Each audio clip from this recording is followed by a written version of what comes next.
Giants at Ravens, and as a Redskins fan, let's go Ravens. Because you know what happens if the Ravens win this one and get over the Giants?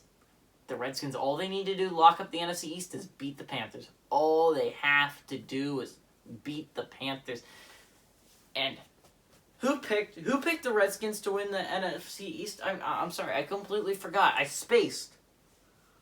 Poppers, do you remember who picked the Redskins to win the NFC East? Oh yeah, it was this guy, legend in his own time.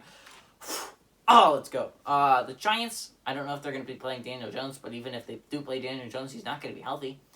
Lamar Jackson, on the other hand, has been playing very well. Actually, his win over Cleveland was one of the most surprising and really interesting wins. One of my favorite wins a few weeks back on Monday night. Last week, the Ravens... Dang, what did they do? Oh, they beat up in Jacksonville. Forgot, because it was just such a not memorable game. It was a boring game. They destroyed Jacksonville. This is another chance to destroy an inferior opponent, right? If you're Baltimore, you got to do this. You got to take advantage of the opportunity. Crush the Giants without Daniel Jones.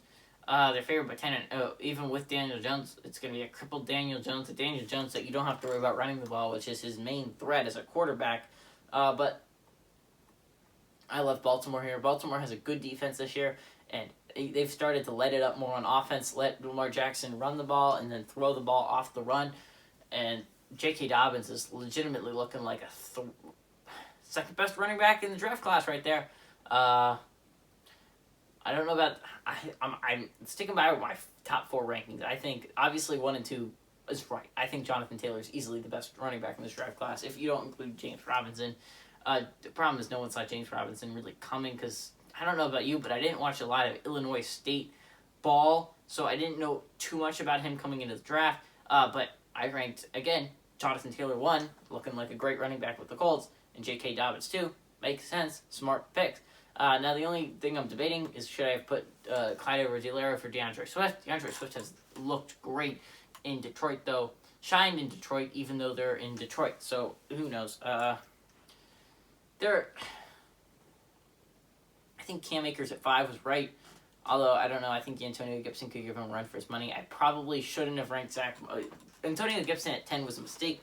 He deserves at the very least to be at 6 over Zach Moss, although Zach Moss is also very good for Buffalo. There's just not that many players that I completely missed on top 10 running backs. You guys can go back and watch that video if you want to destroy me on it. I know probably A.J. Dillon should not have been ranked over Antonio Gibson, obviously. Same thing as LaMichael Pirine and Anthony McFarland, although I love McFarland a lot more than I probably should. I think Baltimore's a very good team this year.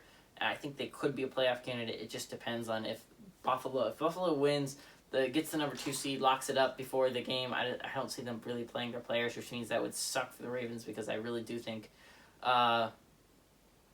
Dolphins will probably get in if that happens.